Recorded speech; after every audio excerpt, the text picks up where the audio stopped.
All right, bet. I'm ready. All right, we're rolling. Drunk, but let's get it. I'm not, but I want to be.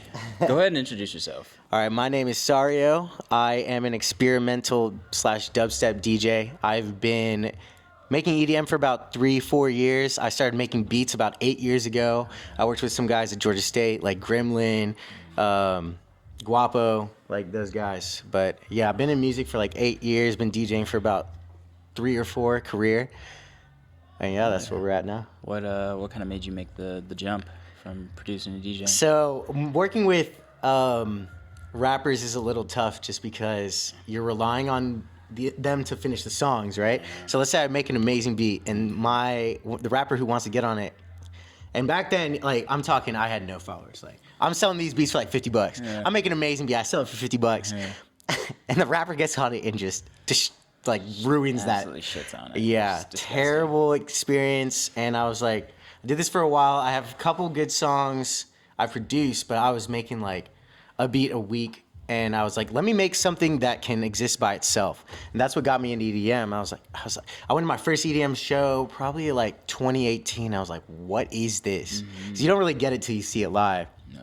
And I was like, I could do this. I know sound design, like I know music theory. I was like, I could get in here and I could do it. And then I just jumped in. And for a while it was slow, but recently we've been getting a lot of traction, doing a lot of remixes and whatnot. And I also was lucky to meet a lot of the guys. Back then it was called G-Wub, but it's since been dismantled. But it's like Aria, Sushi Main, Stash, like these guys, they put me on game. They produced with me, taught me how to make certain sounds and whatnot, and put me on the EDM game. So what was, I guess, like the hardest part transitioning into the DJ role? Like, Yeah, so a big part is, as far as at least producing the music, is mixing and mastering, because EDM is, you don't have a rapper on that. You don't have anything else carrying the song. You're making the song from scratch. Yeah. You're making the sounds from scratch. The mixing, mastering process, brutal. I started DJing when I was in college, so I was a reseller first. I was like, I don't want to work no damn job. Yeah. So I was reselling like clothes, shoes, etc. And I was like, I need a secondary income while I'm doing this. So I started DJing in Athens. I went to UGA. Played in Silver Dollar. I played in Hedges, like all those big bars. I just was lucky to meet a guy who like threw all the events for these fraternities and sororities, and slowly it turned into relationships with bar owners and whatnot. And that's how I got into like career DJing. And like once I got into EDM, I already knew how to work the boards. I had tens of thousands of songs. It was such an easy transition for me. holy shit. Can you break down just like how you started? Like, what were the vibes like when you first started? Was it like mostly just like more intimate settings? Yeah. Like, were people like fucking with you? Like, what'd you have to learn? Yeah, so when I first started DJing, I was working with a 2-channel. It was like a Pioneer. It was like $200. And I would play for my friends. Like, we'd have house parties, and come through. I'm practicing DJing, provide the alcohol, just give me some feedback on, like, on how, like, I'm performing. And so this was the process of me downloading, like, all these thousands of songs and just DJing for my friends. And then one day, I got a message on GroupMe, and it was like the EDM GroupMe. And actually, Kylie, she's in the garage right now. She was the one who added me to this year message. I didn't listen to EDM back then. It's like, whatever. He's like, we need a DJ tonight. Like this guy bailed on me. I can't go. I'm working a bigger event. If any of you guys know a DJ, she texted me. She said, do you want to like attempt and do this? And at this point, because of what I was doing with my friends, just DJing in my $300 rent per month room in Athens, I was prepared. I had my decks in my backseat. I was like, I will pull up right now. Yeah. I was there in 15 minutes. I got the gig, and we worked my entire time in Athens. Yeah, and that's how I first started like career DJing and whatnot. That's nuts. Yeah. What It's all about preparation, man. Yeah. Like, you can be the most skilled DJ on earth. If you're not ready with your decks, with your music, selection, Yeah. you're cooked. But yeah. Facts. Cooked. Stay ready. Stay ready. Stay ready. Wow. So what do you, I guess, like, who are you as a person? Like, what do you, I see 2 Wii's in here, by the way. We're not going to pan the camera, but I peeped the 2 Wii's. Are you gaming? Like, what are you doing Yeah, when you're not DJing? so neither of those Wii's are mine. I definitely used to be a big gamer. Yeah. Not so much anymore.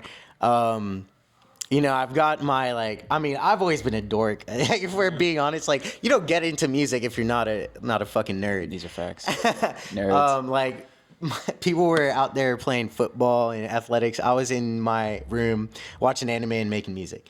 That's how it started. And the irony is, neither of those things were cool when I started doing them. But now everybody, you know, gravitates to the musician, to somebody with like some deeper layers of interest and whatnot. So I like as a person, just like fucking dork. Yeah. End of the day, like always been a nerd, never was the athlete, but I guess it paid out in the long haul. And like looking back on it, while I do regret like not, you know, doing a sport seriously or whatever, being the creative, God, I love it. Yeah. What's the dorkiest shit you think you've ever done? Oh my God. Let's get into it. That's tough. That Holy shit, is there's tough. a lot? There's a lot of I kept a lot of that stuff like internal for so many years. Time to let it out. Oh shoot, I actually might have to think about that question. Come back to it. Yeah, because we'll come back to that question. I'm gonna think on that while we're talking. Sure. On a serious note, I mean, you have experience in a very hip hop and R&B centric kind of city. Can you dive into, I guess, your, how do I want to put this? Like relation to the culture, like your relationship to the culture, but not only like the differences between like being a producer / DJ in the hip hop realm and the EDM, because it's two different things, but a lot of times they kind of mingle, but they're like two separate entities. Very different. So like I was saying, when I used to make beats, like I was very tied in with like the hip hop, you know, rap industry. I was working with rappers from Georgia State. Like I was totally involved in that scene. And I've always been a rap fan. Like even in like high school, I put all my friends onto like all the like hip hop albums. I was on DatPiff. I was downloading all those albums. Yeah, bro. That's when I first started my music collection. It was on like DatPiff and all those old like I started learning how to pirate shit because like 128, and like I'm not trying to get too technical, but like you got to get the 320 like high quality audio, and I had that on deck on my iPod Touch. You know, so I started in hip hop, and so when I got into EDM, the first things I was doing was remixing hip hop music, and for a little bit I stopped that. Like towards the end of my set, like you'll hear more of the softer like melodic stuff, but dude, I still, when it comes down to it, and I sit in that chair, all I'm thinking is how can I remix this hip hop song like Carnival, like Gucci, like how can I take these like origin story hip hop songs for me and turn them into some EDM stuff that like my friends are gonna listen to, or like just fits into like, you know, the energy that I'm trying to bring with my current music. For sure. Do you think like, I guess like, I don't know, I've heard a lot of people say that like Atlanta is like too cool. So like, what are your experiences with? No, seriously, it's like EDM people or something. Like the people in the EDM community are so fucking friendly. Coming from they hip-hop, are friendly because like, hip hop, they're assholes, bro. They are so tough. Like whoa. So like, I still do a lot of DJing at like hip hop clubs and whatnot. Like Veranda, I'm pretty much there every other weekend. Man, you play one wrong song, you can see the reaction in the crowd. You play one rap song, and there's like it's crazy to watch. Like, you know, in high school, you like there was like cliques and whatnot. There was group leaders and shit. It's like that in these clubs, bro. Like people are looking at one person in their group or like around them to react to a song, and if that person doesn't react, they're not gonna react. Like, oh, that's just whack. That's how it is, bro. It's all about like social like recognition. 50%, 70% of the DJ job is just reading the crowd. Like you could be a press player. You might not know how to mix, but if you play the right songs, you're in there, man. And that's like, yeah, that's how it is in the hip hop industry, man. And like going into like more like culturally like I guess knowledgeable clubs and stuff, like they're talking like West Side, East Side, like you could be East Coast, you better stay there for 5 songs before you move on to something in the South. Like you got to kind of stick with a sound for a little bit. People know the artists, they got that background. I'm a young kid. Like I'm not young, but hey, how old are you? I'm 27. Oh, nice. Man. But like I've played at clubs with where the like demographic is like 35, 40, so they know all that UGK, like Outkast, like all that like old school South shit. And like let's say I stray from that to like the West Coast to the East Coast, like play some Tupac, play some. You better stay there for a bit because there's a group of people that want to hear that, and they're gonna stick with that. Sure. Wow. So like, what's the like? All right, let's say you queued up a track, you played it, people aren't fucking with it. How do you navigate? Oh God, immediate. Well, I'll wait. I'll let at least. I normally don't play my songs too far from the hook, so I'll let the hook play maybe halfway through, fade it out, and drop the next song. I mean, like, so the reason I stick with Serato is because there's this feature called stems. So, and I did that a couple times in my set where I can press a button on my laptop and it'll take either the acapella out or the instrumental out. So I'll just drop the instrumental, play the instrumental the next song, let the acapella play on the last one, and then people hear the beat, they'll be like, oh, they know what's coming, like, and they'll tolerate the acapella from the song they're not fucking with. But just, you gotta be quick on your feet, man. And when you're doing that for like 4 or 5 hours, that's when it gets tough. Yeah, man. Who are some of like the earliest influences? Like, who are your faves? Not only in hip hop but EDM. Like, oh wow, okay. I'll start with hip hop. I mean, like, I'll be completely honest. Like, when I first got in, like, A$AP Rocky's his first tape, was it? It was Long Live or was it Live Love? It was Live Love. Live Love A$AP. That tape, the song "What's Up." I played that like 2,000 times, bro. That was my shit. Claims Casino. Yeah. Claims Casino. Like, it was the producer really who really like hooked me up on. I was like, I gotta hear more of this guy's stuff. Obviously, like, I was coming up when I was growing up in the Young Money era. God. And then when I got into EDM, like Moody Good, you know, artists that like really dig into the sound design and the music theory of it, and you can hear like, wow, this guy is actually like going crazy. Yeah, I'd say Moody Good, Subtronix, obviously, he's the GOAT. But yeah, I've been mostly a dubstep head until recent. But you know, you start to get into more experimental stuff and start to get like the vibe. So I try to mix those two, and hip hop. That's usually what I try to bring with my sound. What's the best, I guess, or like craziest show experience that you've had so far? Oh wow. So the biggest show I ever did was in Athens. It was at Hedges, which is like the biggest bar there. But I didn't care for what I was doing there. The best show I ever did was at Arcadia, which is kind of a late night venue here in Atlanta. And not only, like, I had like, it was like 50-50, like my friends and like people who just came for the afters. And like at the end of this set, I played one of my older songs, Sound of Your Skin.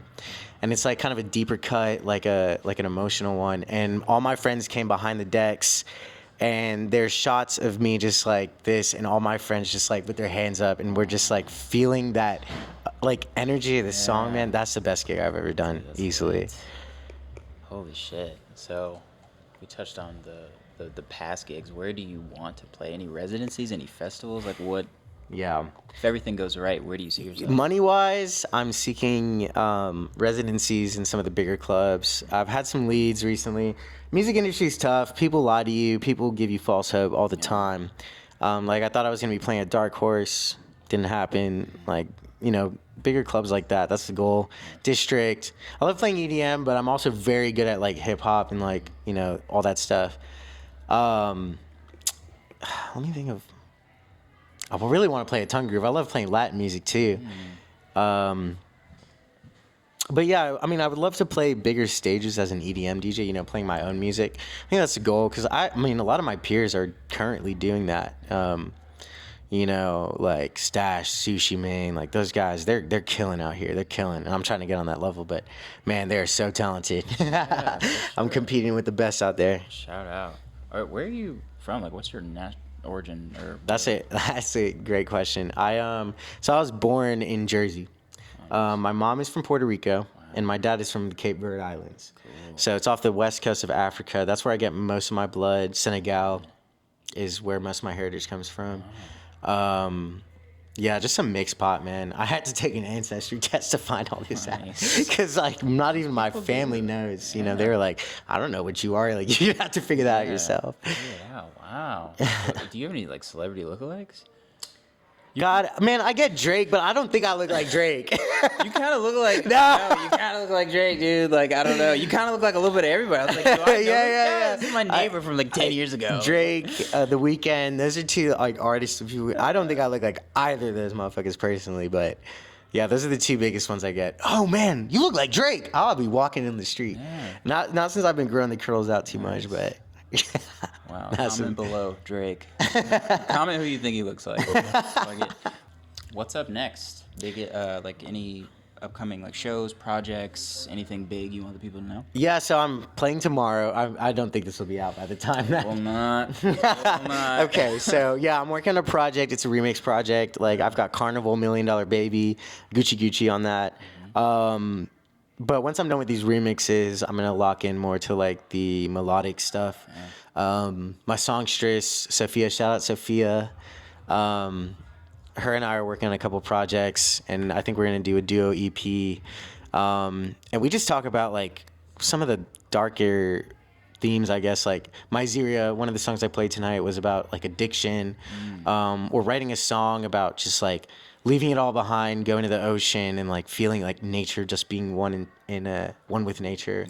And a couple others. She's like a poet, and I make the beats, and we just kind of come together and make some. So that EP is coming soon. Yeah. Be on the watch for that. Wow, that's nice. Look out for it. Look out for it. Sario. Oh, did we not bring the key? Yeah, he's got to get a key. Well, while we get the key, I'm just going to ask you a bunch of random ass questions. That's fine. If your name wasn't Sario, like a DJ name, what would it be? Oh my God, I've had like 5 different DJ names. My first name was Spectrum. You can see how that. You can see why that one didn't end well. Holy fuck!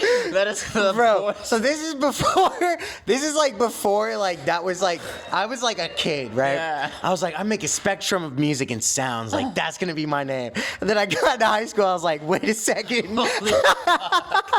Yo, that is. Yes, funny bro. That was terrible.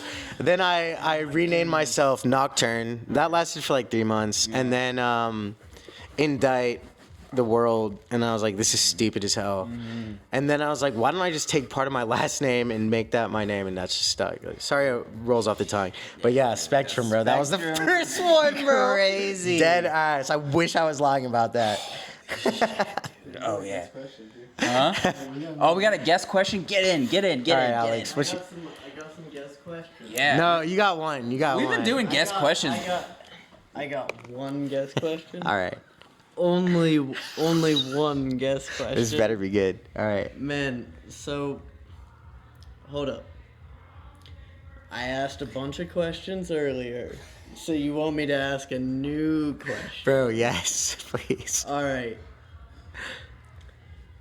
If you had one artist that you would say is your biggest inspiration, but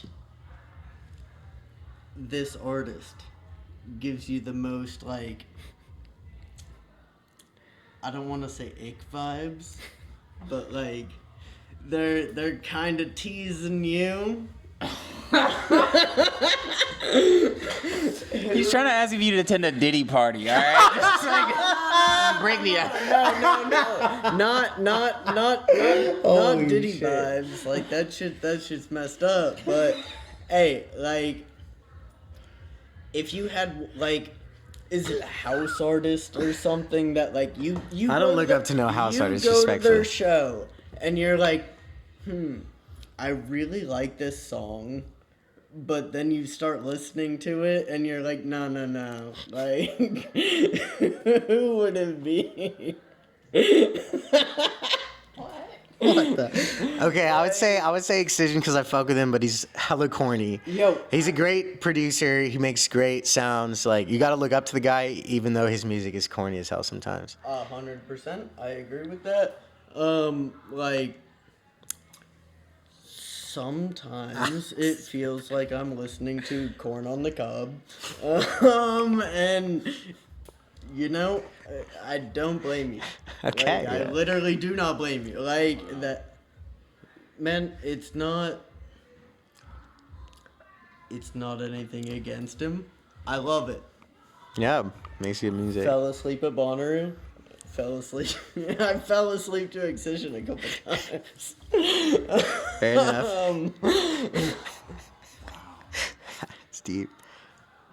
We move. All right. That was the best guest quote. We're going to start doing, because the last set we did, we had guest questions, but like there were like 30 guests. Am I signing this? Yeah, Am I the first sick? Of course. Oh my gosh. You were the very first person to sign this shit. Nice. Yes, let's go.